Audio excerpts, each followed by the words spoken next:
Hi everyone, this is Dr. Chhoda. Welcome to this episode of Ignition Time. I'm going to give you the latest status of the stimulus negotiations, where stimulus stands right now, and a brand new information about exactly where Biden stands right now and whether he stands with Speaker Pelosi and with Chuck Schumer. I'll also give you some important comments to start off the video from Senator Lisa Murkowski from Alaska and from the Blackstone CEO, who's one of the biggest supporters of President Trump. Let's just jump right in. My name is Dr. Nitin Chhoda with Ignition Time. If you learned something new from this video, please consider clicking the like button. Please subscribe. Please enable notifications because that helps out the YouTube algorithm. Let's get started with a statement from Senator Lisa Murkowski from Alaska, and you'll see her statement on your screen right now. She writes, as states wrap up the 2020 election and certify the results, it is incumbent upon all of us to ensure that we respect the integrity of the election process and uphold Americans' faith in our electoral system. Each state has worked to ensure a free and fair election process. President Trump has had the opportunity to litigate his claims, and the courts have thus far found them without merit. A pressure campaign on state legislatures to influence the electoral outcome is not only unprecedented but inconsistent with our democratic process. It is time to begin the full and formal transition process. Now, let's take a look at what the Blackstone CEO and co-founder Steve Schwarzman, who by the way is one of President Trump's greatest supporters, said. And he and other Republicans have now actually started signaling to the president that, hey, it might be time to move on. Schwarzman said, and I quote, "I'm a fan of good process. In my comments 3 days before the election, I was trying to be a voice of reason and express why it is in the national interest to have all Americans believe the election is being resolved correctly. But the outcome is very certain today and the country should move on." This is a comment from the Blackstone chairman, CEO and co-founder Steve Schwarzman, who is one of President Trump's most loyal allies. Schwarzman also said, "I support President Trump and the strong economic path he built. Like many in the business community, I am ready to help President-elect Biden and his team as they confront the significant challenges of rebuilding our post-COVID economy." Now, keep in mind, I did do another video earlier today where I talked about the Trump legal team essentially being shaken up and Sidney Powell no longer being on the Trump legal team. So there's a lot of upheaval going on right now in the president's legal team as well as in the president's legal strategy, because the strategies has evolved from initially talking about mail-in ballots and voter fraud to then talking about the rigging of the voter machines and the Dominion conspiracy, and then foreign countries, the CIA being involved, Republican officials being bribed to change the outcome of the election. So their legal strategy has essentially gone through a lot of evolution, as well as their team, Sidney Powell, who's not only no longer on the team, she's been banned from Twitter for about 12 hours. She is the client for General Mike Flynn. So there's really a lot going on right now.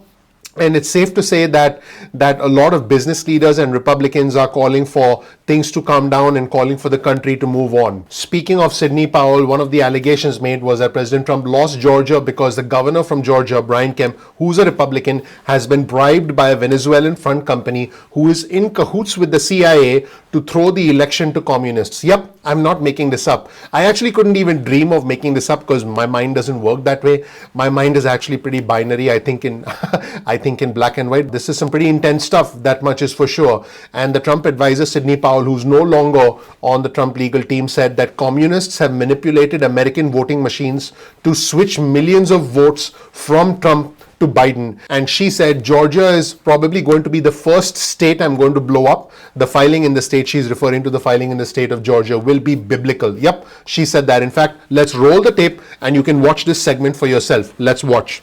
Let me ask you about the state of Georgia. Obviously, yesterday, the governor there, he certified the election for Joe Biden. It's about 12,000 votes. And what you see, will Georgia switch? Yeah, that's a total farce.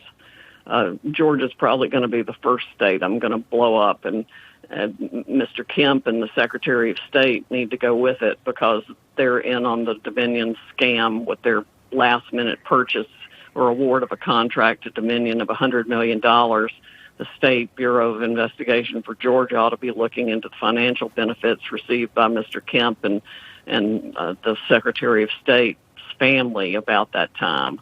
And another benefit Dominion was created to award is what I would call election insurance. That's why Hugo Chavez had it created in the first place. but I also wonder where he got the technology, where it actually came from, because I think it's hammer and scorecard from the CIA. Just to clarify, you're saying that Governor Kemp, who's been a longtime ally of the president, is directly involved because of financial benefit in the conspiracy to defeat the president in Georgia? We have certainly been told that there is evidence of that, and it would warrant an investigation if anybody were actually going to do an honest investigation. What more could you tell us about that alleged conspiracy? The governor's involvement?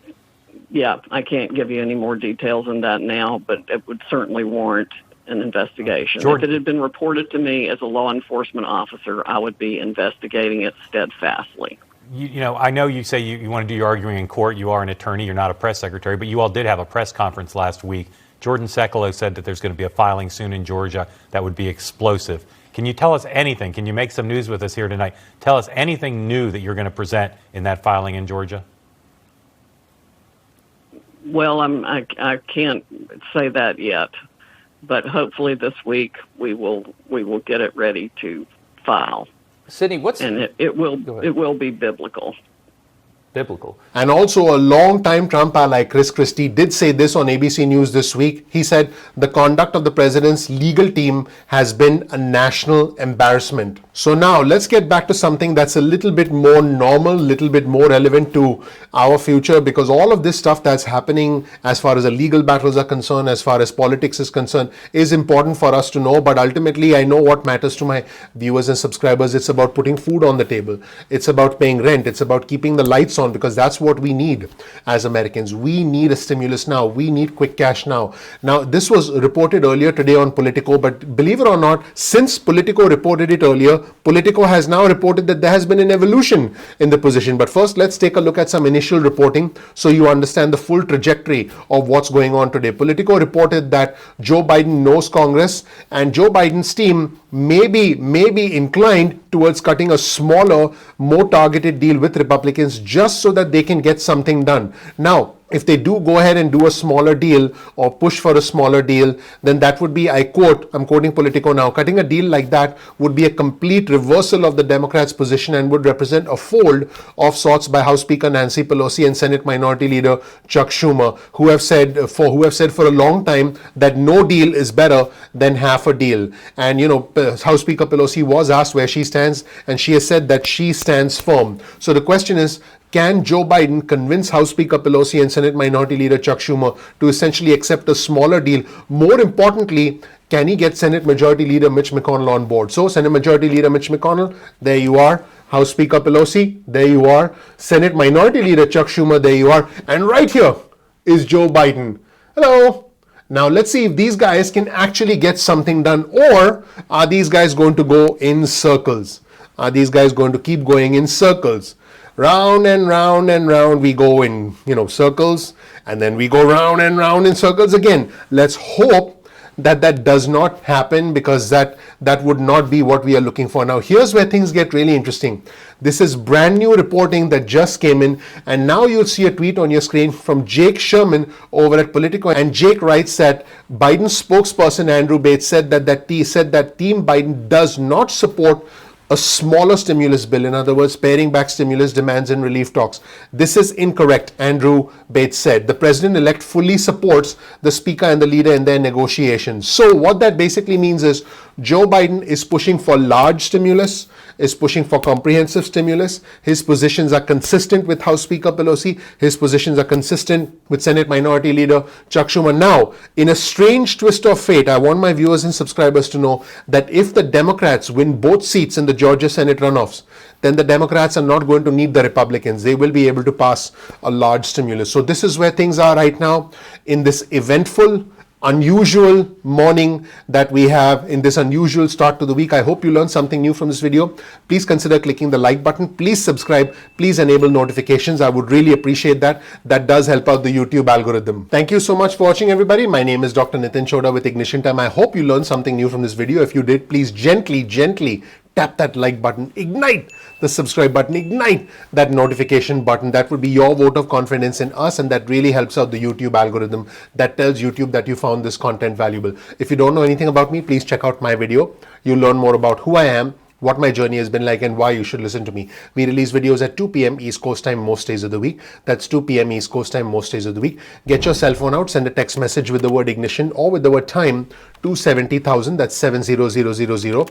You'll get added to SMS alerts list. You can also, if you want, get added to our email list. Simply go to ignitiontime.com/alerts.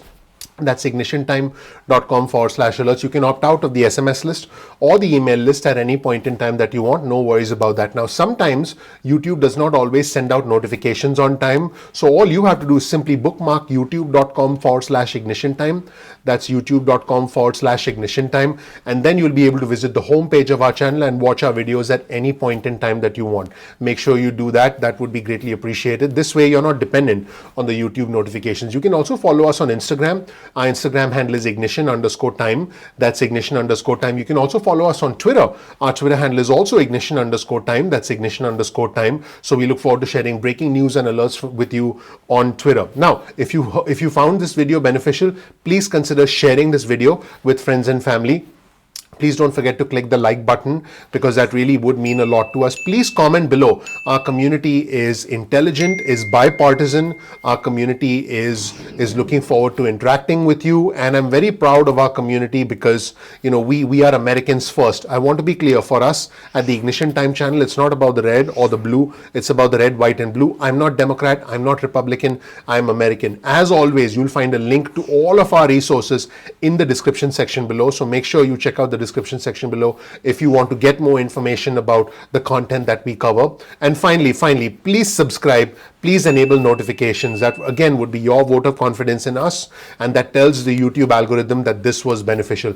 Thank you so much for watching. I'm looking forward to seeing you in the next episode of Ignition Time. Take care. Bye.